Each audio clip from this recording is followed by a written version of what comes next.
Medaram reporter Srikanth Reddy విధులు నిర్వహించుకొని వస్తున్న క్రమంలో కొందరు కాంగ్రెస్ కార్యకర్తలు తమకు వ్యతిరేకంగా వార్తలు ఎలా రాస్తావు అని చెప్పేసి తనపై దాడి చేయడం జరిగింది. ఈ క్రమంలో అంటే కారులో వచ్చి ఆయన దాడి చేసి గుద్దడం జరిగింది. దీంతో గాయాల పాలైన అతన్ని కత్తితో పొడిచేందుకు కూడా ప్రయత్నాలు జరిగాయని కూడా తెలిసింది. ఈ క్రమంలో అతను తప్పించుకొని స్టేషన్పై కేసు పెట్టాడు.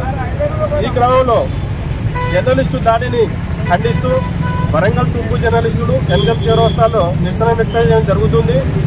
శ్రీకాంత్ రెడ్డిపై దాడి చేసిన కాంగ్రెస్ కార్యకర్తలు ఎవరైతే ఉన్నారో వారిపైన కేసులు నమోదు చేసి కఠినంగా శిక్షించాలని వరంగల్ తూర్పు జర్నలిస్టుల పక్షాన కోరుతున్నాం.